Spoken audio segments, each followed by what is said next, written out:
Oui, ils ont besoin d'un lance-missile à proton. Ça s'est passé il n'y a pas très longtemps dans une galaxie assez proche.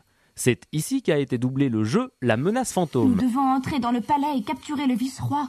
Directement tiré du film Événement de 99. Oui, parce que en fait, c'est pas vraiment du doublage là que je fais, puisque il n'y a pas de synchronisme, il n'y a pas de bande rythmo. La bande rythmo, c'est Ici, le texte qui tout est écrit très sous- pro. Les méthodes utilisées ne sont pas celles que les comédiens utilisent d'habitude pour un La film. grosse différence, c'est que je vois pas le personnage. Et cela rend cet exercice difficile. D'autant plus qu'ils n'ont pas encore vu le film pour se donner une idée des personnages. Et j'essaie de comprendre dans quelle situation il est un petit peu, et j'essaie de reproduire ça. La séance, elle a pas vraiment duré longtemps. Enfin, si, quand même. Elle a duré peut-être 2 heures. Ubi a tout de même fait les choses en grand, car au casting du jeu, on a des comédiens doubleurs principaux du film, parmi lesquels Qui-Gon, Obi-Wan ou encore la reine Amidala. J'ai un mauvais pressentiment. T'es pas très rapide pour un Jedi. Ça va ?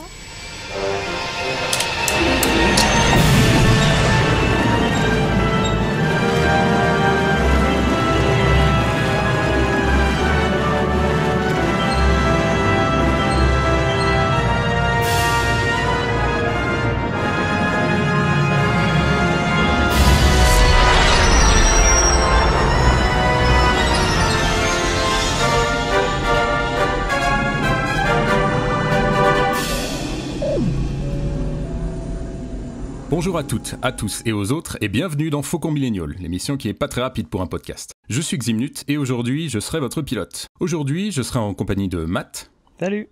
Et d'Adrien. Salut. Alors un rêve commun que nous partageons sans doute avec nos auditeuristes, c'est de faire partie officiellement de la grande aventure Star Wars.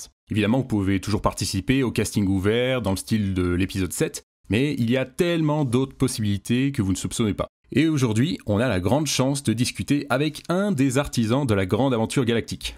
De l'adaptation de jeu de La Menace Fantôme à Star Wars Racer, vous avez entendu sa voix de petit bout de chou dans le rôle d'Anakin dans de nombreuses adaptations jeux vidéo de Star Wars, et c'est avec grand plaisir que nous accueillons Mathis. Bonsoir Mathis. Bonsoir, merci pour l'invitation. Bienvenue.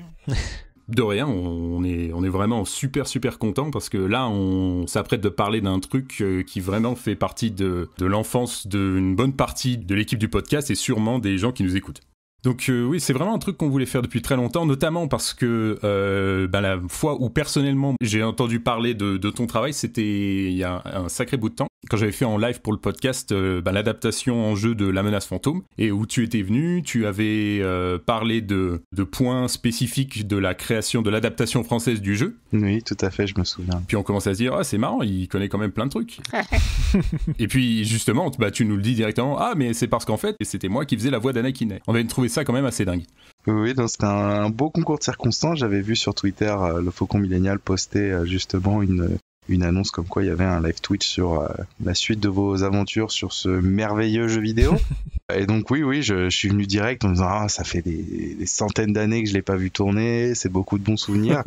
Et en te voyant galérer sur le niveau de Coruscant, ouais, ça m'a rappelé de bons souvenirs. Ouais, tout de suite j'ai tilté. Je me suis permis de squatter ton chat et c'était très plaisant en tout cas d'en parler. Ah ouais, mais c'était pas du squat du tout, hein. Non, on était vraiment super contents, surtout que voilà, c'est un truc dont on n'a pas vraiment souvent l'occasion de parler. Justement, il y a plein d'activités de la part des fans, mais c'est vrai que des gens qui ont vraiment participé à l'aventure officielle, c'est compliqué parce que il y a des gens qui sont moins, disons, c'est plus difficile de les approcher que les autres, donc on est vraiment super contents. Et puis c'est vrai que pour le coup, Anakin c'est quand même un rôle super central et voilà, ça nous fait vraiment plaisir d'en parler. Pour commencer, on se demandait, d'une manière générale, c'était quoi ta relation à Star Wars au-delà du travail de doublage. C'est un truc qui est tellement central dans la pop culture et tout. Donc voilà, Star Wars, est-ce que c'est vraiment un truc dans lequel tu t'impliques Tu t'impliquais déjà avant en fait. Tu t'impliques vraiment. Est-ce que t'as pas été dégoûté par le fait de vraiment avoir le nez dedans pendant un bon bout de temps quand tu faisais le doublage en étant gamin?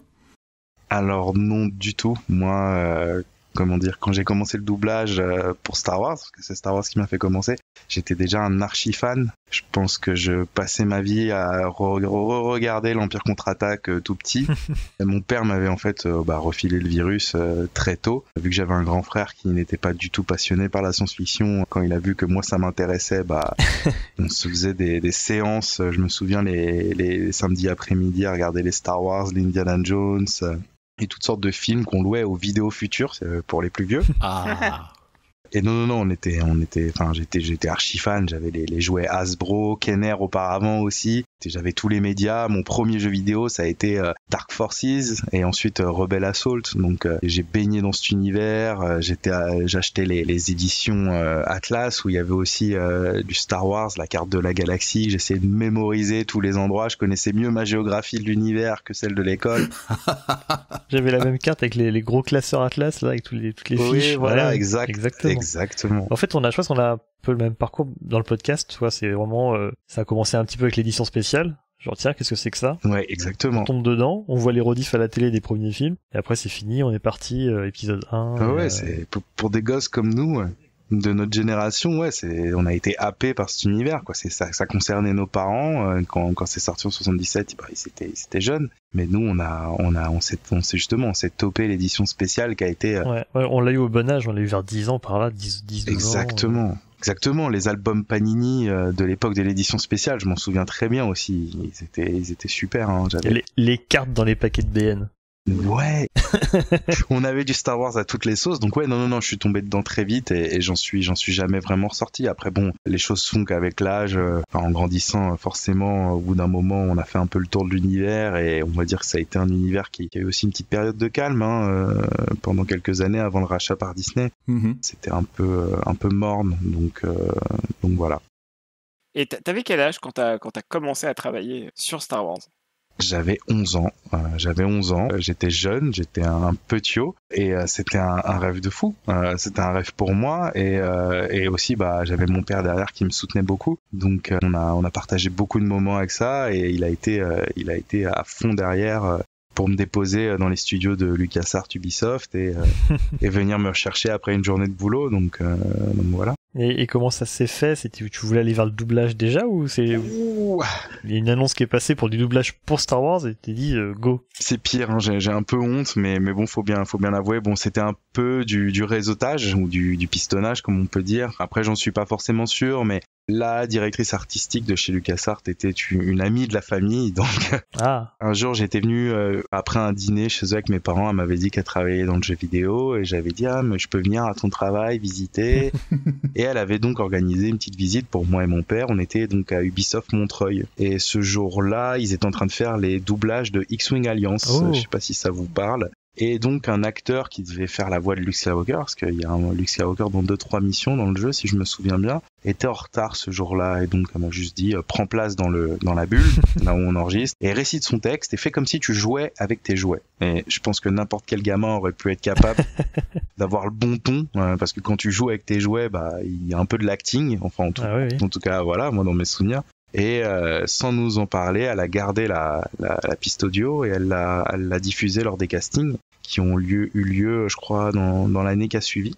Donc pour les futurs jeux épisode 1, ils cherchaient un enfant pour un rôle emblématique pour les futurs jeux Star Wars. D'accord. Donc quand même, il y avait quand même eu un casting. Ils ont pas juste dit voilà, ouais. Oui. C'est un peu c'est pas du piston, c'est la bonne occasion. Enfin, l'occasion a fait que. Oui, voilà. Il y a eu un levier. D'ailleurs, je la salue, Madame Holmes. Si elle m'entend un jour, je la remercie énormément pour ce qu'elle m'a permis de faire. En tout cas, c'est une très belle aventure. Et ça tombe bien parce qu'elle est avec nous. Non, Merde. Alors ça aurait été fou, tiens. Putain, pourquoi on n'y a pas pensé? Comment t'as su? Ils ont rappelé? Enfin, est-ce que tu savais tout de suite qui t'allait doubler ou? Non, je me souviens très bien du moment où je l'ai appris. Je sortais de la douche et ma mère m'appelle en me disant ton père qui veut te parler au téléphone. Et mon père qui me dit oui, tu devineras jamais, Nathalie, elle a donné ta voix aux Américains pour le casting parce qu'il va y avoir d'autres Star Wars bientôt et ils ont besoin d'un enfant et devine quoi, tu es la nouvelle voix grâce à l'enregistrement que tu avais fait. Alors là, je m'imaginais déjà partir chez ILM, au Ranch Skywalker, parce que je lisais Lucasfilm Magazine, donc je me voyais déjà dans l'univers. Oh la folie. Le soir, je me couchais, j'y pensais non-stop, j'étais... non, c'était un rêve de gosse, quoi. C'est vraiment... J'ose même pas imaginer, oui. Quand tu l'as annoncé à tes copains à l'école, ils ont réagi comment? Alors, j'ai pas eu le droit de l'annoncer. Ah. Bah oui, t'avais une clause de non-divulgation quelque part. Il y a eu deux clauses. Il y a eu la clause de non-divulgation et la clause de mes parents veulent pas que j'en parle. Et non, mes parents m'avaient défendu d'en parler, déjà pour pas amener, je pense, la convoitise ou des trucs comme ça, des mauvais comportements à l'école, et aussi pour pas que je me différencie avec les autres peut-être. Ils ont toujours eu avec nous ce comportement très protecteur où faut pas faire de différence avec les autres, toujours être égaux et chercher justement à, enfin voilà, éviter trop de faire de bruit, en tout cas en se la pétant. Donc non, interdiction d'en parler jusqu'au jour J.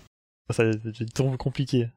Ah oui, c'était à cet âge-là, c'est très compliqué de garder un secret, mais bon, non, ils ont été très pédagogues. Mais du coup, au début, on t'a dit tu vas faire une voix dans Star Wars, juste ça. Tu savais pas. Non, on m'a rien dit. On m'a dit je vais faire la voix d'un enfant. Donc moi, j'imaginais tout et n'importe quoi. Hein. Et à l'époque, si je me souviens bien, l'épisode 1, le pitch était déjà plus ou moins annoncé. On savait que Lucas voulait faire la jeunesse de Dark Vador, mais moi, j'imaginais jamais qu'on puisse faire un film ou une partie sur un Dark Vador enfant. Pour moi, la logique, c'était qu'on nous montre un jeune Anakin Skywalker déjà adolescent. Et donc en fait, quand on m'a présenté le pitch, donc après la signature du contrat, tout ça, les modalités. Chez Ubisoft, donc Montreuil, on m'a mis dans une petite pièce, tout seul, avec une petite, je me souviens très bien, une petite chaise en plastique et une petite télé avec un magnétoscope posé sur une table. Non. L'ambiance Matrix, tu sais. Et on m'a mis une VHS et il y avait des images de l'épisode 1 en tournage et des jeux vidéo. Et à côté de ça, on m'a donné un dossier de presse avec les photos des personnages, leur nom et plus ou moins leur rôle. Et sur ce dossier de presse, il y avait un truc écrit, en gros, Projet Zanzibar. Ça s'appelait comme ça. Il n'y avait pas Star Wars épisode 1, je pense que c'était... Zanzibar ? Ouais, Zanzibar, ouais. Ça fait rêver. Et donc, il y avait les photos des personnages et je me souviens que je m'étais arrêté sur le personnage de Watto. J'avais adoré le design, la dégaine. Et c'est là, en fait, donc, que j'ai appris, oui, que j'allais être Anakin Skywalker et que j'allais jouer...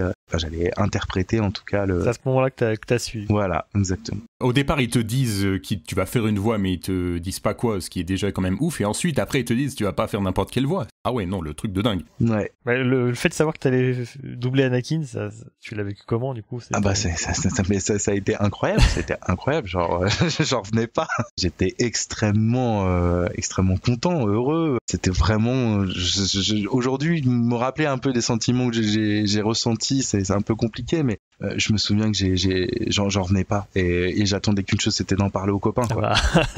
J'avais surtout un copain qui était comme moi un gros nerd de Star Wars et j'avais vraiment envie de lui dire, de l'appeler. Enfin, on n'avait pas de téléphone à l'époque, pas de téléphone portable pour les enfants, mais j'en pouvais plus, quoi. Il me tardait de le trouver et de lui mettre ça en pleine tête. Juste pour le narguer, quoi. Mais non, ouais, j'étais vraiment heureux, vraiment content. Je vais juste faire un petit aparté. Cette histoire de Zanzibar, tu as plus d'infos? Non, aucune. Mais je sais que souvent, il y a des noms de code. Ouais. Plus souvent sur des projets un peu importants. Je sais que pour la menace fantôme, on avait vraiment, quand j'avais signé le NDA, gamin, enfin que mon père avait signé, il m'avait bien dit, vraiment respecte-le, parce que ils sont sérieux, et c'est pas des gens qui rigolent. Genre, ils vont venir à la maison et nous péter tous les doigts. Non, mais un peu dans l'idée. George Lucas, il va venir avec une batte de baseball. Ouais, voilà. Genre il va débarquer. Il va appeler le vrai Dark Vador. Tu sais. Mais j'imagine que c'est pas supposé vouloir dire quelque chose, justement, c'est supposé avoir absolument rien à voir. Voilà. S'il y a des fuites, les gens ont absolument aucune idée de quoi on parle. J'imagine que c'est ça en fait la signification. Exactement. Je trouvais ça juste drôle parce qu'en fait, pour préparer l'émission, parce que je voulais t'embêter un petit peu avec des extraits audio de ton travail, il y a un fichier qui s'appelle Zanzibar. Je crois que c'est pas si c'est dans la menace fantôme, dans la version PS1 de la menace fantôme ou dans Racer, mais j'ai vu un dossier ou un fichier qui s'appelait Zanzibar tout à l'heure. Eh ben ça m'étonne pas. Je crois que maintenant que t'en parles, ouais, quand on avait fait le live et qu'on avait étudié un petit peu l'éditeur de niveau de la menace fantôme, il y avait des trucs Zanzibar et je crois que je m'étais déjà fait la réflexion maintenant que t'en parles. Ouais, c'est pour ça que j'ai diqué tout de suite, parce que je me suis dit, je viens de le voir ce mot. Ça se recoupe, vous voyez.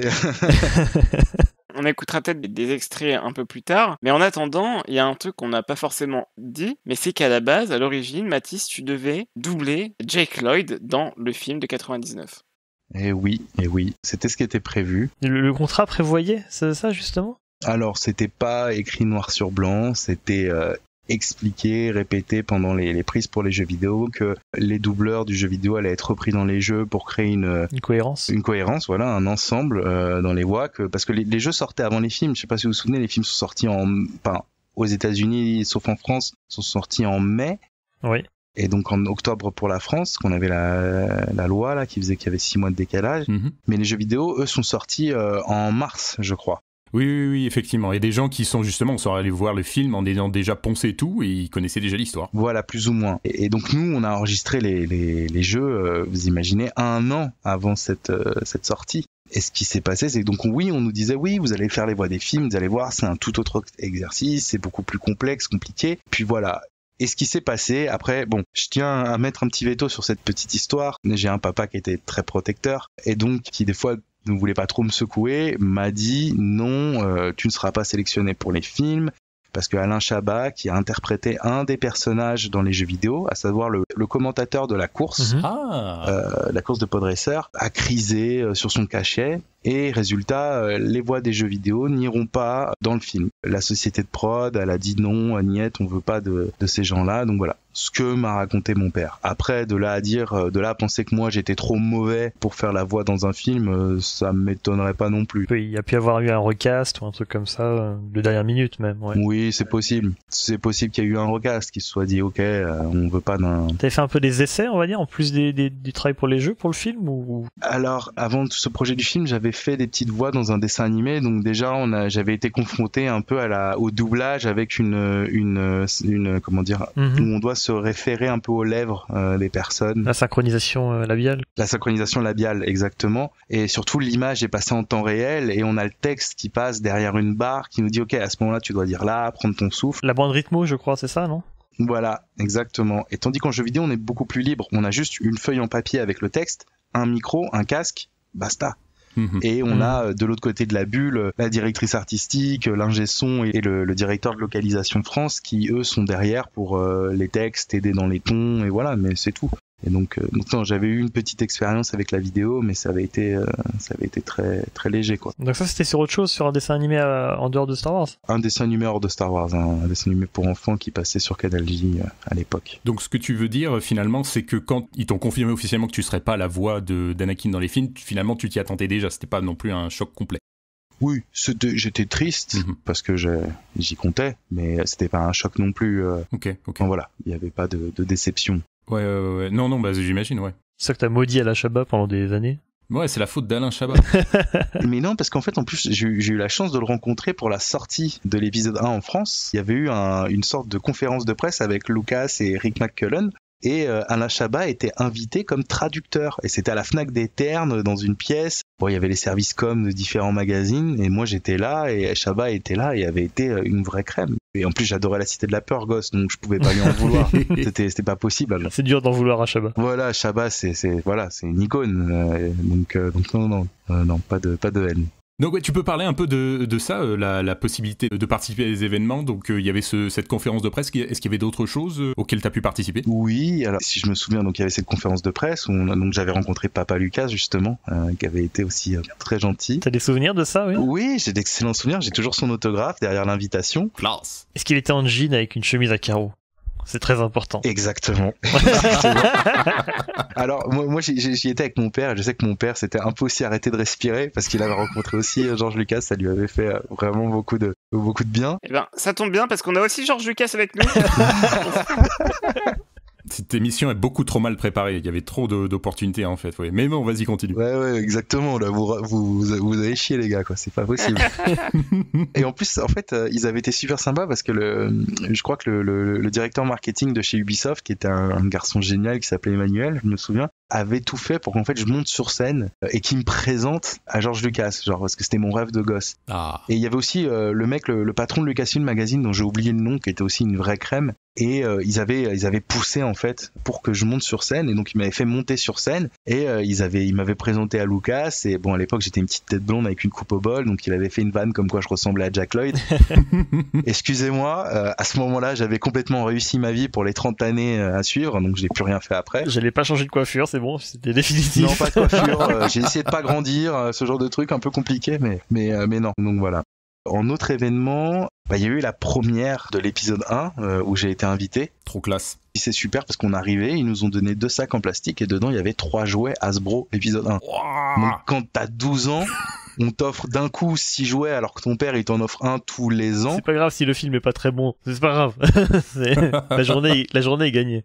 Exactement, t'as refait ta journée, en plus je ratais l'école ce jour-là. Oh, et carton plein. C'était royal quoi, je me souviens, il y avait le McDo après qui était prévu. C'était une avant-première ou c'était C'était une avant-première, ouais, c'était une avant-première, donc le film est sorti en octobre et je crois que l'avant-première avait lieu une semaine avant, quelques jours avant, donc j'avais vu le film aussi avant les copains. Et ça... En plus, ouais. Ça n'avait pas de prix. Est-ce que c'était au Grand Rex à Paris ou est-ce que c'était ailleurs? C'était à Paris, c'était à Bercy si je me souviens, c'était à Bercy Village. À Bercy? Ah ouais, dis donc, ils voient les choses en grand. Non, c'était pas mal. En voyant le film, t'as pas ressenti un peu de ça en écoutant la voix française? Si. J'ai pas dit que t'aurais fait mieux que lui. Forcément, tu te dis ouais, ce garçon-là, il est meilleur que moi, j'ai pas été assez bon, la déception. Oh non. Tu commences un peu à te bouffer, et puis après tu te dis non mais attends, le sentiment passe, mais ensuite tu passes à côté d'autres choses parce que t'es jeune, mais en grandissant bien sûr, tu te poses des questions, tu te dis en fait à l'époque j'étais pas doué ou je sais pas. Mais d'un autre côté, comme j'aime dire, Balek quoi, on s'en fout, c'est rien, c'est pas. Au moins t'as pas eu à sentir la réplique sur les anges, c'est déjà pas mal. Ouais, non mais ouais, cette phrase en plus quand je l'ai entendue jeune, ça m'a fait tiquer, je me suis dit non, je sais pas comment on drague une fille, mais c'est pas comme ça que je le ferai. Est-ce que tu as eu l'occasion de parler avec, pour le coup, si je dis pas de bêtises, c'est Julien Boiniche qui fait la voix d'Anakin dans les films. Est-ce que tu as eu l'occasion de discuter avec lui? Non, je l'ai jamais rencontré. Non, je l'ai jamais rencontré à l'époque. Jamais eu l'occasion. Et ben ça tombe bien parce qu'il est avec... Les mecs n'arrêtent pas quoi. Tous ces invités imaginaires. Non, je l'ai jamais rencontré. On n'a jamais eu l'occasion de parler à l'époque en tout cas, et je pense que j'aurais été très très discret me connaissant. Non, j'imagine. Effectivement, le fait qu'il y ait eu un recast des voix, ça a affecté quelques doubleurs. Visiblement, si je dis pas de bêtises, la voix d'Amidala, par contre, a réussi à survivre. C'est devenu la voix officielle de Nathalie Portman, je crois. Oui. Par contre, pour le coup, c'était la voix de... C'est Obi-Wan. Oui, voilà, Obi-Wan, effectivement. J'en parle parce que c'est vrai qu'il y a une petite vidéo de présentation... Et dans le jeu vidéo, c'est pas la même voix, je crois. Oui, effectivement, ouais. Dans le jeu vidéo, j'ai pas son nom, mais en écoutant le petit reportage que, théoriquement, j'ai mis en début d'émission, eh bien, c'est la voix française de Michael C. Hall, donc l'acteur qui joue Dexter Morgan dans la série Dexter.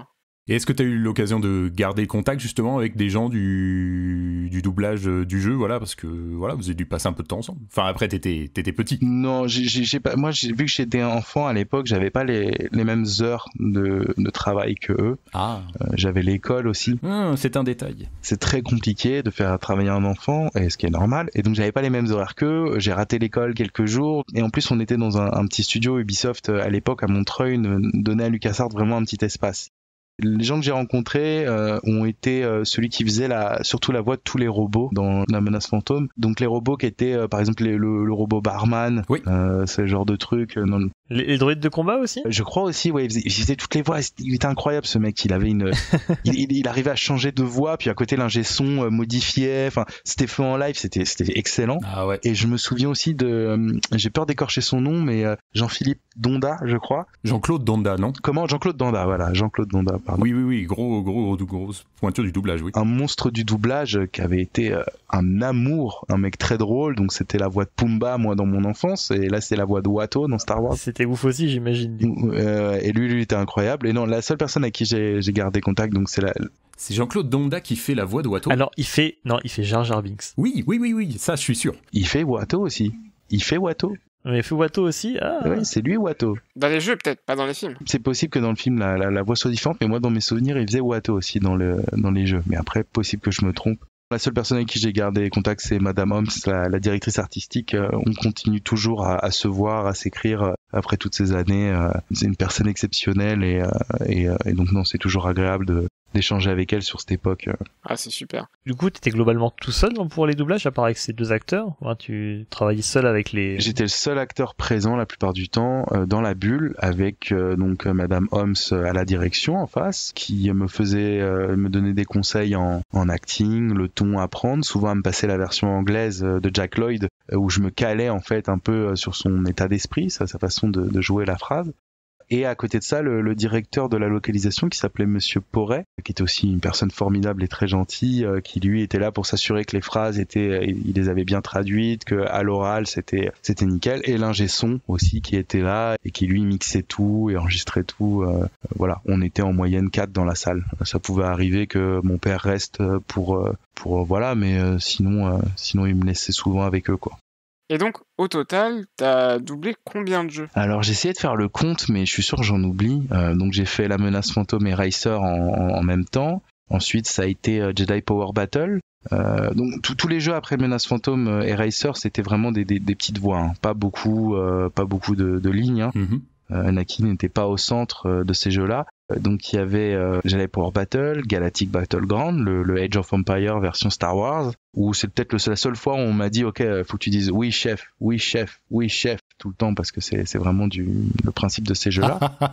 J'avais adoré, comme j'expliquais off à Adrien, le fait d'entendre quand on m'a dit joue ta mort, donc tu dois hurler. Je l'avais déjà fait dans Racer, mais là c'était vraiment prenant, c'était cool. Et Jedi Power Battle, et je crois qu'il y avait Sauver le Nouveau Monde Gungan. Enfin, il y avait quelques petits jeux comme ça à gauche à droite Star Wars qui ont popé au fur et à mesure, mais c'était vraiment des petits trucs. Et tu y as joué à tous ces jeux? T'as bien aimé?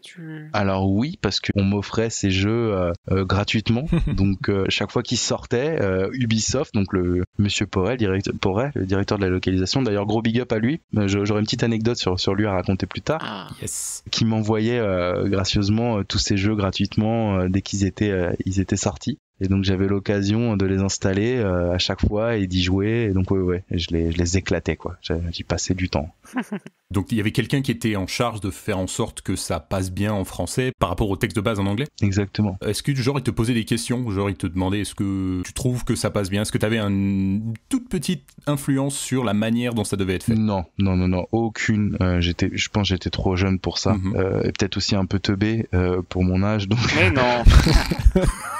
J'espère qu'ils m'ont jamais demandé de conseils, j'en ai pas le souvenir, mais j'ai jamais eu mon mot à dire ou quoi, vraiment. Mais bon, après c'est des gens très talentueux, qui étaient aussi des passionnés, donc en fait ils avaient cette capacité à se remettre en question, à se disputer, non, mais voilà, à se dire attends là ce que t'as choisi là c'est pas bon, revois ça, et ils arrivaient à des très bons résultats. Enfin, j'ai pas de souvenir que beaucoup de gens aient critiqué la VF à l'époque. Ils t'ont pas demandé genre comment un enfant dirait ça, par exemple, ou ce genre de choses? Non, jamais, pas dans mes souvenirs. Donc arrête de sniffer la fumée, c'est pas de toi. Non, c'est pas de moi. Non, je pense que j'aurais dit autre chose, un truc un peu plus cool. mais non. Ouais, très bonne transition. On va, si tu veux, Mathis, écouter quelques-unes de tes répliques et les commenter. Non, pitié. Non? Si, allez-y, de toute façon c'est fait, je pense que les auditeurs vont se marrer. Matt, on t'écoute. Hey, arrête de sniffer la fumée! Ouais, c'est terrible.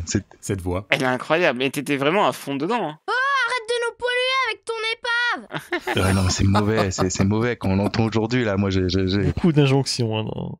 j'ai du mal, quoi. Je me dis non mais attends, il faut de l'acting là, pépère. Ouais, mais t'as pas de bol parce que les autres, voilà, ils balancent des trucs en ETIs ou en autre langage alien. Ils peuvent se la donner, ils peuvent dire, ils peuvent vraiment surjouer et tout, mais c'est compliqué quand on est enfant de faire de l'acting, comme tu dis. Voilà, c'est la seule voie compréhensible, on va dire, humaine du jeu, je crois, pour Racer en l'occurrence. Il me semble. À part Watto qui parle pendant le truc, mais c'est tout, quoi. Ouais. Mais en tout cas, ce qu'il faut se dire aussi, c'est que nous, on savait pas ce que c'était le pod racer. On connaissait pas. En plus. Ah oui, vous aviez pas d'image, rien? Non, la vidéo. En fait, la vidéo qu'on m'a montrée dans la petite salle, c'était que la menace fantôme. Et Racer, on m'a dit, c'est le jeu de course. Donc, imagine Mario Kart. Alors, t'imagines Mario Kart, mais dans Mario Kart, à l'époque, moi, il y avait que celui sur 64 et Super NES, et c'était pas au niveau acting les jeux les plus aboutis non plus. Ouais. Et donc on essayait d'imaginer, donc ils me donnaient des références, les autres, F0X, il y avait quoi d'autre? Il y avait à l'époque un jeu où il y avait des voitures qui se tournaient dans tous les sens, là. Wipeout? Wipeout, mais il y avait aussi un jeu avec des voitures sur des circuits futuristes qui pouvaient se retourner sur le dos et elles avaient une autre couleur. On essayait d'imaginer ça, mais c'était un peu compliqué. Bah ouais, non. Là, on rigole parce que c'est un peu kitsch et tout. Mais oui, non, c'est compliqué. Je veux dire, surtout, même en étant plus âgé, même en ayant plus d'expérience, d'être tout seul devant un micro. Bon, là, t'avais quand même quelqu'un pour te coacher et tout, mais c'est pas facile. Visiblement, c'était quand même compliqué pour ceux qui écrivaient aussi, parce qu'on a aussi ce genre de choses. Hein, Comment tu trouves cette pétarade? Ouais. Est-ce que tu leur as demandé à l'époque, s'il vous plaît, c'est quoi une pétarade? Ouais, non, j'osais pas trop l'ouvrir. Mais ouais, c'est vrai que c'était un peu. Il y en a, je suis même pas certain de les avoir entendus dans le jeu. Celle-ci, je me souviens pas. Ça me dit quelque chose, moi. Toi, ça te dit quelque chose? Pétarade, c'est le genre de mot que t'oublies pas, en fait. Ouais, non, puis il y a aussi le côté tout public, je pense, qui joue. Ouais. Et tu peux pas te permettre de mettre des mots familiers. En tout cas, peut-être à l'époque, les choses devaient être assez différentes. Mais pour le coup, oui, c'est vrai que c'est une expression. Pétarade, quoi. C'est un concept, oui, non, mais tu faisais ce que tu pouvais, ouais. Mais évidemment, toi, tu disais que t'avais des heures qui étaient adaptées pour toi. Donc, genre, c'était combien de temps à chaque session d'enregistrement? Ça prenait combien de temps? Une demi-journée. Ok. Dans mes souvenirs, c'était une demi-journée. Il y avait eu une fois où ça avait été une journée, mais bon, il y a eu de l'arrangement dans mes souvenirs. Mais c'était souvent une demi-journée. Je quittais l'école à midi. On me déposait à Montreuil vers 14h dans ces eaux-là, 13-14h. Et ensuite, à 18h, j'étais parti. C'était souvent une demi-journée. Il y avait eu vraiment un moment où ça avait été une journée entière et voilà. Tu retournais à l'école l'après-midi? Non, je partais de l'école le midi, en fait. Donc on faisait croire que c'était des rendez-vous médicaux, ce genre de trucs. Putain. Ils ont dû dire, la vache et tout, Mathis, tous les lundis, il va à l'hôpital, le pauvre et tout. Non, mais voilà, il y avait des petits maquillages de la part de mes parents. Alors qu'en vrai, t'étais trop bien à doubler un jeu Star Wars, quoi. Ah oui, puis j'avais autant de canettes de soda que je voulais. Non, c'était royal, hein. C'était le feu à l'époque, en tout cas. Ah, c'est génial. Est-ce que t'as encore une réplique, Matt, qui traîne? Ah bah il en reste, hein. Et encore j'ai déjà fait le tri parce que j'ai retiré toutes les petites exclamations forcément moins intéressantes, mais il y a celles qu'on a, enfin tous ceux qui ont joué à Racer de façon sérieuse ont entendu 15 fois. Ouais, j'ai gagné. Mais ouais, je l'aime bien celle-là, je trouve qu'elle marche bien en vrai. Ouais. Je sais pas quelle idée de le répéter 2 fois, le j'ai gagné, mais ça marche en vrai. Ouais, ça a été, pour moi, ça a été un peu une source de bully au collège, mais à part ça, du bully gentil. Je pense qu'on va y venir. Enfin, qu'on parle de l'après du coup, parce qu'il y a aussi un après. En fait, c'est Jack Lloyd qui avait doublé les jeux originaux. Exactement. Tu disais qu'elle est dessus, donc c'était lui déjà qui avait fait le travail dessus. Oui, c'était Jack Lloyd dans mes souvenirs. Et en fait, ces pistes étaient enregistrées et on me les passait au préalable pour me donner le ton. Et donc je me calais vraiment sur Jack Lloyd, quoi, pour le jeu, quoi. Et donc, comme lui, hein, tu disais, t'as eu un petit peu des phases de harcèlement au collège. Non, c'est pas à son niveau. Ouais. Comme j'expliquais, je pense qu'il y a des gens qui ont connu du vrai harcèlement à l'école et faut pas trop comparer ça. Mais oui, non, bien sûr, les gens répétaient cette phrase dans mon dos, dans les couloirs, et même des années plus tard, quand j'ai rencontré 2 jeunes garçons dans la région de Poitiers, qui, quand on en a parlé, je sais plus pourquoi, tout de suite, la première phrase qu'ils ont sortie de Star Wars Racer, ça a été ce « ouais, j'ai gagné ». Et après, pendant tout le reste du séjour, ils me l'ont rebalancé non-stop, donc... Ah ouais. Mais ça va, c'était... Ouais, comme dit, hein, il reste en tête, on s'en souvient. Ouais, voilà, c'était du bully gentillet, et comme je dis, il y en a qui prennent vraiment beaucoup plus cher dans les années collège. Moi, ça va, c'était gentillet, c'était un truc qui me suivait, et je le prenais d'une façon bienveillante, en me rappelant que j'avais eu plus de chance que les autres, donc c'était peut-être ça le contre-coup de ce coup de bol. C'est des jaloux de toute façon. Parce qu'il faut savoir que Jake Lloyd, là, ça a vraiment été chaud. Ils ont dû le changer d'école plusieurs fois. Et si je dis pas de bêtises, on n'est pas 100% sûr que ce soit lié à ça, mais il a fait du passage en hôpital psychiatrique. Exactement, ouais. Ce que j'avais lu, ouais, il a eu un très mauvais moment suite au film Star Wars, et c'est vraiment triste. Enfin, vraiment que les gens pourrissent un gamin comme ça et qu'ensuite sa vie soit bouffée par ce rôle, en fait. C'est vraiment triste.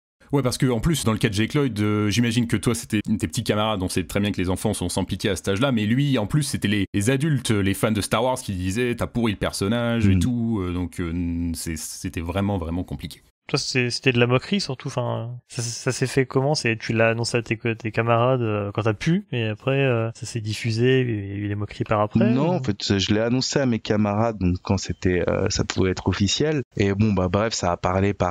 Puis les gens ont joué au jeu. Les gens ont vu leur petit frère ou leur grand frère jouer au jeu. Et j'avais surtout des copains qui ça les faisait vraiment rire, quoi. Ils arrêtaient pas. Et en fait, il y avait eu 2 choses, c'est que il y avait une vidéo qui était passée donc dans le magazine magazine Gen 4 où on m'entendait sortir une réplique. Oui. Et aussi j'étais passé sur Canal J dans l'émission de Bertrand Hamar qui s'appelait The Bogum. Trop bien. Et là aussi les petits camarades avaient regardé, il y avait eu des passages du jeu qui avaient été diffusés, enfin ça avait été un petit carnage pour moi le lendemain, mais c'était gentil vraiment. J'ai plus de pitié pour des gars comme Lloyd qui eux ont vraiment vécu. Mais oui, t'avais des camarades des nouveaux qui disaient ah tiens c'est toi. Ouais, et puis il y avait eu aussi ma photo, je crois, je sais plus, dans un magazine de jeux vidéo aussi. Enfin, il y avait pas mal de petits trucs d'à côté en fait qu'on fait que c'est devenu un peu la patate chaude au collège à l'époque. Les gens tournaient le truc et moi aussi j'étais content, j'étais fier, cool. Tu vois, je m'imaginais pas enfant star, mais merde, j'avais fait la voix d'Anakin Skywalker. C'est pas rien, quoi. Ah ouais, donc complètement. Enfin voilà, les gars, baissez les yeux, quoi, j'arrive, attention, là. Mais non, donc ça s'est su, mais ça m'a pas dérangé. Comme je disais, les gens qui faisaient les vannes, qui faisaient des trucs, vraiment, ça m'énervait pas. C'était vraiment un truc, je le prenais toujours du bon côté. Est-ce qu'il y a un truc qu'on se posait la question, donc voilà, t'es libre ou non de pas y répondre. On parle de contrats, de trucs comme ça. Donc t'étais jeune, tu pouvais pas avoir de compte bancaire à toi, mais est-ce qu'ils t'ont bien payé pour le rôle ? Alors, on va en discuter clairement. Je sais que j'ai été payé. Je ne sais pas combien, malheureusement. L'argent, c'était mes parents qui géraient ça. C'était un compte bloqué. Forcément, quand t'es enfant et tu travailles, tu peux pas toucher ton argent. Ce sont tes tuteurs qui ont accès au compte, mais qui ne peuvent pas retirer d'argent dessus, si je me trompe pas. Je sais que cet argent, quand j'ai atteint 18 ans, j'ai demandé à y avoir accès à mes parents. Et ils m'ont dit ok, ils m'ont dit ok, mais tu nous dis ce que tu veux, on te l'achète et voilà. Et donc moi, de toute façon je peux pas leur en vouloir sur ça parce que c'est des parents honnêtes, hein. C'est juste que je pense que voilà, pour eux peut-être la somme était pas assez grande ou je sais pas, et donc j'aurais demandé je veux un ordinateur parce que je commençais en tant que graphiste à l'époque. Et donc je disais je commence mes études de graphiste, il me faut un ordinateur. Et donc ils m'ont acheté un ordinateur pour l'époque qui était performant et voilà. C'est juste ces vacances à Hawaï juste après le doublage, j'ai jamais vraiment compris. Mais bon. Moi non plus, j'ai pas compris les nouveaux vêtements Louis Vuitton de ma mère après mes doublages. Je me demande si c'est lié, s'il y a une corrélation, je sais pas. Mais le doublage est pas bien payé en vrai. Non, c'est pas bien payé. Je sais que les comédiens de doublage, souvent, ils font beaucoup de choses à côté. Je sais que la directrice artistique, Madame Homme, c'est aussi comédienne de doublage, donc elle a plusieurs casquettes. La preuve que c'est peut-être pas la partie de l'art le plus payé, ouais. Donc c'était peut-être pas grand chose. Je pense que mes parents, voilà, ils ont voulu me protéger, en tout cas à l'époque, en me disant ok, on donne pas de somme, et c'est très bien. De toute façon, je pense que je leur dois beaucoup plus au final que autre chose. Donc, enfin voilà. Voilà, t'as d'autres anecdotes rigolotes Des anecdotes, oui. En fait, j'ai un message à faire passer à la personne qui s'occupait de la localisation des jeux Star Wars et des jeux Ubisoft en général, qui s'appelait Monsieur Porret. Si tu m'entends, sache que je voudrais m'excuser pour la fois où tu m'as offert mon Monkey Island 4 et j'ai passé 2 semaines à t'appeler au bureau non-stop pour te demander les solus. Ça devait être horrible pour toi. Aujourd'hui, quand j'y pense, je suis pas très bien. Je me dis putain, à ta place, je me renvoyais chier. Et en fait, le pauvre garçon, c'est que vu qu'il m'avait offert le jeu, qu'il s'était occupé de la localisation, je m'étais assuré qu'il connaissait le jeu par cœur. Et en fait, je sais pas si vous avez joué à Monkey Island 4, mais c'est un casse-tête. On n'y comprend rien. Et je l'appelais toutes les heures sur le standard d'Ubisoft pour lui demander la soluce à telle énigme. Et vraiment, je l'ai pourri. Et je me souviens que j'avais été privé de téléphone pendant 1 mois par ma mère parce qu'elle s'était rendue compte de la liste des appels que j'avais passés à son bureau. Elle avait épluché le truc et non, c'était terrible. Et donc j'ai une pensée pour lui maintenant. J'espère qu'il m'en veut plus maintenant que c'est passé 30 ans après, enfin 20 ans après. Donc voilà. Oui, parce que c'est vrai que c'est un truc qui n'existe plus, mais si vous regardez les vieilles boîtes de jeux justement des années 90 et avant, il y a un petit feuillet avec un numéro que vous pouvez appeler pour avoir si vous êtes bloqué dans un jeu. Genre, il y avait vraiment des services de standard téléphonique pour ça. Alors, j'appelais pas le standard, moi j'appelais vraiment le mec de la localisation, le mec qui n'avait rien à voir avec le truc. Comment t'étais sûr d'avoir des réponses, voilà. Il allait à la source, lui, directement. Oui, il y a des fois qu'il y avait des numéros standards pour être aidé à débloquer dans un jeu. Je pense qu'avec un jeu comme Monkey Island, Ubisoft a dû devenir méga riche, quoi. S'ils faisaient payer à l'époque 1 franc l'appel. Puisqu'on parle de localisation, il y avait un truc qui me venait justement au niveau de tout ce qui est nom, objet et tout pour la menace fantôme. Ça, je crois qu'il y avait des soucis pour la prononciation de Qui-Gon par exemple. Alors, c'était un petit peu compliqué. Je crois que oui, il y avait eu quelques soucis. Ouais, oui, c'est possible. Après, j'avais pas trop d'éléments à ce sujet sur la partie locale, mais de toute façon, je crois que pour Star Wars, il y a pas trop de marge de manœuvre. Je crois que la maison mère états-unienne protège pas mal ces noms parce qu'ils sont déposés, je crois, pour la plupart. Il me semble que dans le documentaire de Gen 4, il y a des Qui-Gon, un truc comme ça. Ou... Qui-Gon. C'était compliqué, je crois, pour eux. Oui, la reine dit Qui-Gon quand elle l'appelle, quand t'es sur Tatooine et que voilà, elle a perdu tout le monde. Ouais, c'est possible, ouais. Ouais, c'était un peu problématique, ouais, cette partie-là, je pense, pour eux. Ils ont dû... La menace fantôme en jeu, c'est pas le jeu du siècle, honnêtement. Voilà, il y a des moments qui sont un peu longs. Il a vraiment ce côté charmant parce que il a ce côté un peu kitsch. C'est ça qui le rend vraiment sympa. Oui. Puis quand on l'a eu à Noël 99, hein, c'est des souvenirs, quoi. Voilà. Bah, oui, forcément. C'est les cadeaux, le chocolat, et puis on a vu le film quelques mois avant, donc on est encore à fond dedans, quoi. Pour l'anecdote, j'en ai déjà parlé dans l'émission sur les jeux vidéo, mais moi du coup j'étais vraiment jeune en 99-2000, et donc en fait on avait le jeu vidéo, on avait Star Wars Racer, aussi la menace fantôme, et le jeu où quand tu tournais les CD t'avais l'autre jeu. Oui, je me souviens. Ouais. Et en gros, pour l'anecdote, j'étais trop petit pour jouer à ces jeux-là. Et donc, du coup, je faisais en sorte que mon grand frère y joue. Et lui, il en pouvait plus. Vraiment, ça le saoulait de jouer à Star Wars épisode 1. Et donc, du coup, ma mère, elle allait jusqu'à l'engueuler pour me faire plaisir en disant, bah allez, fais plaisir à ton petit frère, va jouer à Star Wars épisode 1, tu vois. Parce que moi, je voulais le regarder jouer. Donc voilà, je me rappelle plus très bien, mais peut-être que mon frère te déteste à cause de moi. Et j'en suis désolé, Mathis. Ça va aller. Il entend ta voix dans son sommeil. Exactement. Donc je pense qu'on a fait un peu le tour. Oui. À limite, ce qui serait intéressant, c'est il y a peut-être des questions qui viendront après. C'est éventuellement un truc dont on pourra parler après, mais pas pendant l'émission, parce que voilà, t'es sur notre Discord. Voilà, on pourra éventuellement relayer les questions. Mais pour ce qui est de l'après, justement, après quand même cette sacrée expérience, puis voilà, ça a dû prendre un peu de temps de doubler tous ces jeux et tout. Donc, est-ce que après, t'as continué de faire du doublage, pas sur Star Wars, sur d'autres... Donc t'avais dit que t'en avais fait un petit peu avant. Est-ce que t'as continué après ? Alors oui, en fait, le dessin animé sur lequel j'avais bossé. Donc après Racer, ils m'ont fait rempiler pour quelques petits rôles. Donc c'était un petit dessin animé de personnage en pâte à modeler, un film en stop motion qui s'appelait Hôpital Hilltop. Pour ceux que ça parle, c'est un hôpital avec des animaux. Et donc j'avais souvent un personnage qui revenait, c'était un enfant. À chaque fois je jouais un enfant ours, un enfant chien, un enfant loup. Trop bien. Et c'était super cool. Donc c'était encore Madame Holmes qui était à la direction artistique. Et j'avais adoré parce que il y avait beaucoup d'acteurs de doublage plutôt connus, que j'ai pas leur nom, mais c'était des voix que j'avais entendues à la télé, j'avais entendues au cinéma, et non, c'était super. Et à côté de ça, il y avait eu un épisode de sitcom, mais je crois qu'il avait pas décollé, sans plus. Après, à la suite de ça, j'ai mué. J'ai perdu ma petite voix horrible qu'on entend dans Racer pour devenir cette belle voix suave que j'ai aujourd'hui, dont je suis très fier. Et malheureusement, je n'ai pas continué le doublage. Et voilà, donc ça s'est un peu arrêté là, l'aventure. Mais c'était une aventure qui était top, quoi. Ça m'a permis de grandir, de mûrir, et dans un univers qui me plaisait et qui me plaît encore. Et d'être confronté aussi au métier, on va dire, artistique. Au métier un peu du jeu vidéo. J'étais face à des gens qui travaillaient chez Ubisoft à l'époque, et c'était incroyable. Pour moi, c'était une très belle aventure, et quand ça s'est terminé, ça m'a permis de me concentrer sur d'autres sujets. Alors c'est magnifique ce que tu dis. Merci. Avant de doubler, t'étais déjà un immense fan de Star Wars. Est-ce que c'est encore le cas aujourd'hui ? Est-ce que déjà à l'époque, tu as bien aimé des films quand ils sont sortis lors de la sortie de la prélogie ? Alors oui, quand la prélogie est sortie, j'ai adoré. Après, bon, il y a des trucs que j'ai moins aimés. Ouais. Et l'épisode 2, je me souviens, j'avais facepalmé à l'époque. Et les scènes d'amour sur Naboo m'avaient extrêmement choqué. Les gamins, je m'étais dit comment on peut faire un truc aussi mauvais. Après, en grandissant, j'ai eu la réponse. Écoute, faut pas avoir eu beaucoup d'expérience justement dans l'amour pour produire quelque chose d'aussi mauvais.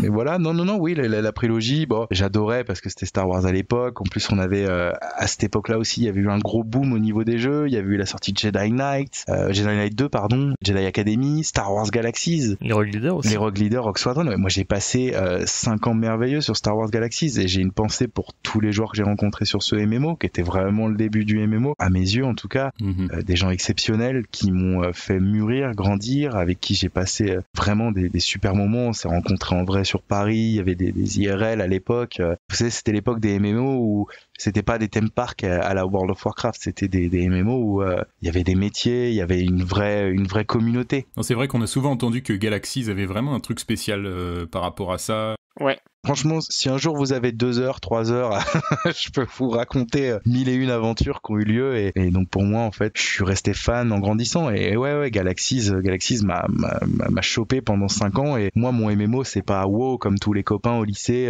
qui étaient à fond, ou voilà, mais c'était Galaxies, parce que Galaxies, il y avait une communauté, il y avait l'univers Star Wars, l'univers étendu, et pouvoir aller massacrer des Ewoks avec tes copains, et ensuite aller casser du Death Watch. Non, c'était cool, franchement. Et les villes de joueurs, j'ai des souvenirs de soirées roleplay vraiment, vraiment énormes. Donc voilà, j'ai jamais lâché. Puis moi, je reste un geek, et les jeux vidéo, ça reste un de mes hobbies. J'ai pas lâché. Et dès qu'un jeu Star Wars sort aujourd'hui, je suis obligé de l'acheter. Jedi Fallen Order, il a duré 3 soirées avec un pote. On l'a explosé. Non, je suis fan. La Squadron, j'y ai passé une bonne 50aine d'heures, et donc ça m'accroche. Par contre, tout ce qui est livres, comics, je suis beaucoup moins client qu'avant. Ça, c'est clair que en grandissant, si je dois passer du temps devant un bouquin, ça va plus être un autre type de livre, peut-être un truc un peu plus, je vais pas dire adulte, mais un peu plus sérieux que un livre Star Wars qui va au bout d'un moment me perdre. En fait, je vais m'ennuyer parce que j'aurai pas de concret. Et même si j'aime l'univers, aujourd'hui, j'ai beaucoup de mal. Par contre, je suis un gros fan de la postlogie. Allez, j'ai adoré la dernière postlogie. Après, le dernier film m'a un peu déçu. Oui, bah toi, c'est normal, ça t'inquiète pas. Ça reste dans l'ordinaire. Mais il faut savoir que moi, les Star Wars, j'ai vu les premiers films en VHS avec mon père, l'édition spéciale avec mon père, la prélogie avec mon père, Rogue One Solo avec mon père et la postlogie avec mon père. Et quand on a regardé donc le dernier, on est sorti du cinéma, je me souviens très bien, c'était donc il y a un an et demi. On s'est regardé et on disait ça y est, c'est la fin en fait. Genre c'est peut-être la dernière fois qu'ensemble on va voir un Star Wars au cinéma. Et c'est un peu touchant parce que quand on a un lien dans un univers avec son paternel, ça nous accroche, et de me dire que ce film c'était le dernier, ça se trouve. Ça m'a un peu brisé le cœur, je vous avouerai, pendant une semaine, la semaine qui a suivi le dernier Star Wars, The Rise of Skywalker, et j'étais très très triste, quoi. Je me disais non, ils peuvent pas me faire ça, ils peuvent pas arrêter maintenant, là, allez, d'autres films, là, poussez les gars. Et coup de bol, un an après, Mandalorian, et on s'est regardé la saison 1 ensemble pendant le premier confinement, et non, c'était cool. Il y a un nouveau film pour l'an prochain ou dans 2 ans? Dans 2 ans. Dans 2 ans, mais ça m'étonnerait qu'on aille le voir. Enfin, je sais pas, peut-être, oui, avec de la chance. Donc non, je suis resté dans cet univers quand même pas mal, et comme je l'ai déjà dit, hein, je suis un bon gros geek, et je reste un bon client de Star Wars.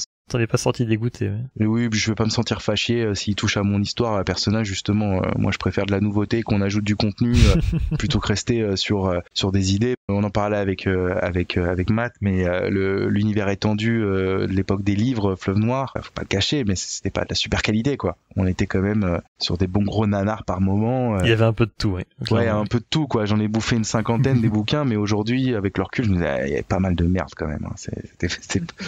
Mais voilà. Mais c'est ça, Star Wars, hein. Il y a des trucs très très bien, d'autres un peu moins, mais malgré tout, voilà, l'univers est là, et c'est ça qui est beau. Puis il y a aussi il y a des bons messages. Ouais. Il y a des bons messages qui peuvent passer. C'est comme Star Trek aussi. Il y a des messages universalistes, des messages de paix, des trucs qui aujourd'hui doivent résonner, je pense, un peu plus dans notre société. L'inclusion, le respect, l'aide. Enfin voilà, c'est des principes basiques de notre société qui ont tendance un peu peut-être à disparaître avec des comportements qu'on peut voir sur le net. Enfin voilà. Donc c'est important aussi de se rattacher à ce genre de messages. Absolument. Et de les propager, quoi. Non, merci d'en reparler, parce que c'est vrai que voilà, surtout dans Star Wars, c'est vrai que là le message devient un peu trouble, donc ouais, ça fait plaisir d'entendre ce genre de message. Et puis surtout, voilà, venant de quelqu'un qui a vraiment grandi au cœur du truc, on va pas dire que tu connais le personnage mieux que personne, mais quand même, c'est un truc personnel, et ça fait toujours plaisir de voir que les gens qui ont participé à construire cet univers qu'on aime tellement, voilà, continuent de partager ce genre de valeurs. C'est surtout cool de voir des passionnés faire des podcasts, prendre sur leur temps, en parler. Et non, mais c'est ça, c'est aussi ça la magie. On a des personnes aujourd'hui qui produisent du contenu, qui l'enrichissent et qui amènent de très bonnes énergies, des bonnes idées. Et c'est ça qu'il faut, parce que c'est notre univers. Enfin, on peut dire ce qu'on veut, c'est l'œuvre de Lucas à la base, mais c'est aussi nous, c'est aussi notre univers. Et la façon dont on s'en sert, là, en tout cas, en faisant un podcast et en parlant de choses et d'autres, mais toujours d'une façon positive, c'est une très bonne manière de rendre hommage au produit. Donc, je pense que c'est bien. Je suis totalement d'accord avec toi. Je pense qu'on est tous ici, hein, pour le coup. Très touché. Ouais. Juste pour revenir au doublage, on t'a même pas demandé, mais t'en as refait un petit peu après, et t'as dû arrêter parce que t'as mué simplement. Mais au final, tu aimais doubler, enfin, quand en tant que petit garçon, c'est un truc, enfin, c'était comme jouer pour toi, ou tu t'amusais en tout cas. Ouais, je m'amusais beaucoup. J'avais pris des cours de théâtre pour améliorer aussi, parce que je me disais peut-être jeune, j'aimerais bien faire ma vie peut-être. Mais non. Après, on voit le sens des réalités et on se dit non, je veux essayer de faire des études, je veux faire un métier qui m'intéresse peut-être plus, un truc un peu plus concret. Et donc voilà. Mais j'aurais bien aimé continuer, mais je pense que de par mon tempérament, ça aurait été compliqué que je continue un peu, à faire de ça un métier, quoi. Il y a trop d'indécis, on va dire, dans ce secteur.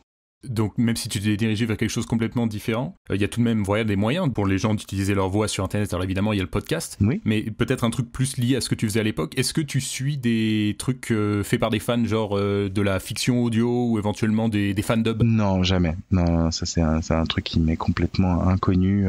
D'ailleurs si vous avez des adresses à me partager, n'hésitez pas. Mais dans la fiction audio on a bien des gens, moi, Tuki et Grushkov qui animent aussi l'émission, on est vraiment là-dedans. C'est ce que j'avais compris, Il y a vraiment des choses vraiment impressionnantes faites par des fans, et je sais, il y a des gens que je suis moi-même qui font du fandub, et c'est vraiment impressionnant. Volontiers alors, ça m'intéresserait beaucoup de... Le fandub, c'est doubler quelque chose pour lequel il n'existe pas encore de doublure officielle, de doublage officiel, c'est ça? Il y a plusieurs trucs, j'espère pas trop me faire taper sur les doigts parce que c'est un monde que je connais pas complètement, donc il y a des gens justement qui vont faire effectivement ça, et il y a aussi des gens qui vont vraiment créer un truc de toutes pièces, notamment il y a un truc Has-Been Hotel, je sais pas si vous avez vu des trucs sur Twitter, ça c'est vraiment un truc qui est créé de toutes pièces, ils font l'animation, et ils prennent des doubleurs amateurs pour faire du doublage, mais de qualité vraiment très très impressionnante, et je crois que ça fait partie des projets francophones qui sont les plus actifs. J'apprends quelque chose, je connaissais pas du tout, et ça m'intéresse vraiment là pour le coup. Et tant qu'on est justement dans la question de qu'est-ce que ça fait de faire du doublage, il y a un truc qui revient vraiment très souvent, notamment dans la fiction audio, parce que c'est le milieu que je connais plus, c'est quand les gens commencent, ils disent « je déteste ma voix ». Si vous avez fait l'expérience vous-même, quand vous vous enregistrez et vous écoutez votre propre voix, vous n'avez pas la même sonorité que quand vous vous écoutez parler vous-même. Je crois que ça vient du fait que quand vous parlez, vous captez les vibrations de votre propre crâne, genre ça affecte la manière dont vous vous entendez, et puis vous entendez de l'intérieur. C'est pas la voix qui repasse dans vos oreilles, donc ce qui fait que la voix est légèrement différente. Est-ce que toi, quand tu étais gamin, c'était un truc qui te posait problème quand tu t'entendais t'enregistrer et quand tu t'entendais parler quand tu faisais le doublage? Alors je m'entendais pas trop lors des enregistrements vu que j'étais dans la bulle et j'avais un casque qui coupait le son. Par contre je me souviens, c'est le jour où j'ai installé la menace fantôme quand il est arrivé par la poste chez moi. Et j'ai lancé, et donc les premiers niveaux c'est le vaisseau de la Fédération, puis Naboo. Bon, il s'est passé des jours et des jours avant que j'atteigne Tatooine. Mais le jour où je suis arrivé sur Tatooine et je me suis entendu, mon Dieu, j'ai eu une réaction mais de déni, genre non, c'est pas ma voix, non mais ils m'ont changé, elle est dégueulasse, c'est qui ça, genre, non mais papa, elle a fait quelque chose, appelle-les. Et en fait non, c'était ma voix, et ouais, non, m'entendre, rien que je sais que là je fais ce podcast et ça va être très difficile de l'écouter, ça va être très compliqué de vous écouter les gars après là. Tu veux dire même ta voix de maintenant, parce que c'est vrai comme tu dis, t'as mué, la voix a changé et tout. Non, c'est très compliqué. Oui, non, mais c'est comme tu disais, on n'entend pas le même son quand on parle, et comme tu dis, il y a le crâne qui joue, les organes, on a l'intérieur, donc on entend plus sa voix intérieure en fait. Ça fait plus de 2 ans que je Grushkov, que je m'écoute pas et que je déteste ma voix. Donc je te rejoins tout à fait là-dessus. Ouais, mais c'est compréhensible. C'est compréhensible vraiment. Non, pour le coup, à l'époque, j'étais. Alors que le mec, il a une voix magnifique. Mais oui. Vous avez tous les deux des belles voix, ça peut vous rassurer. Lui, oui, moi, non, c'est dégueulasse. Oh.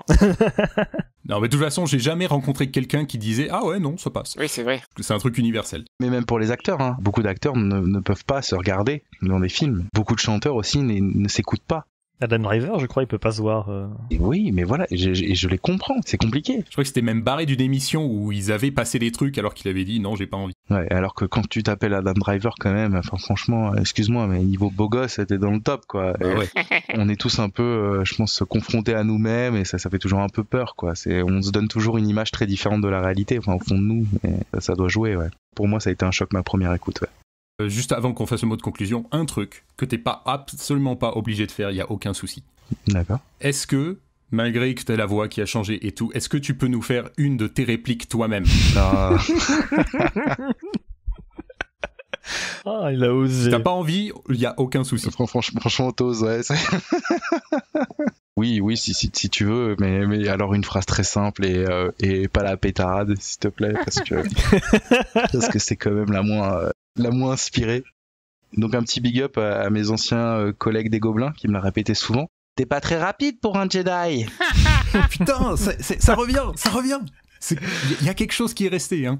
Oh merci, franchement ça fait plaisir. Et franchement voilà, je voulais pas te forcer, c'était juste que c'était vraiment l'occasion quoi. Non, c'est fait de bon cœur, y a pas de malaise. Génial, c'est la meilleure émission qu'on a jamais fait. Merci beaucoup. Du coup, Mathis, où est-ce qu'on peut te retrouver? Bonne question. Au Flunch à 18. Exactement, vous pouvez me retrouver au Carrefour Montesson dans le 78 tous les samedis avec mon accordéon et mon orchestre. Pour le coup, vous pouvez me retrouver nulle part parce que je suis juste un anonyme et ça m'a fait plaisir de partager avec vous ce moment de ma vie, mais je n'ai rien à vendre, rien à présenter, je ne produis rien à part pour mon employeur et mes amis, mais sinon voilà, je reste une humble personne dans ce monde et voilà. Éventuellement, t'es sur le Discord du podcast, donc si les gens veulent venir te poser des questions, c'est un bon moyen. Exactement, je suis sur le Discord du podcast sous le nom de l'ami Molette. Si vous avez des questions, n'hésitez pas. Si vous voulez passer un coucou, il n'y a pas de problème. Mais voilà, je fais pas d'autre chose à côté, vraiment. Peut-être du fandub, on verra quand on t'aura passé les liens. À l'avenir peut-être. Eh ben n'hésitez pas, avec plaisir. Eh bien, merci beaucoup à toi, Mathis, de nous avoir accompagnés pendant cette petite heure, quand même, d'émission consacrée à ton parcours avec Star Wars. On est super content de t'avoir reçu. Et de même, merci beaucoup de m'avoir accueilli. C'était vraiment excellent. C'est un bout de l'histoire de Star Wars en France, mine de rien, donc c'était super cool.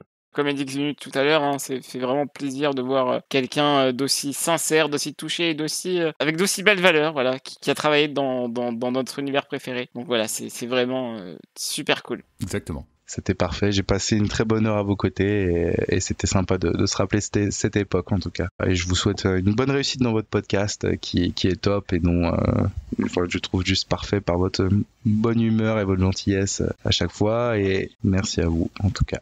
Merci beaucoup.